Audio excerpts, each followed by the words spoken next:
దేవుడి స్తోత్రం.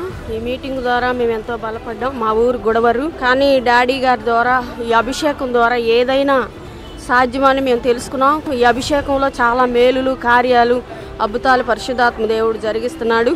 నిజంగా ఆ పరిశుద్ధాత్మ దేవుడు డాడీలో ఉండి ఎన్నో కార్యాలు, అద్భుతాలు ఆయన మాట్లాడుతుంటేనే నూతన బలం, నూతన శక్తి, నూతన ఆత్మతో నింపబడి నానా రకాలైన భాషలతో మాట్లాడుతూ చాలా శోధనల మీద జయించడానికి దేవుడు శక్తి ద్వారా ఎన్ని సాధ్యమని ఈరోజు మాకు వర్తమానం.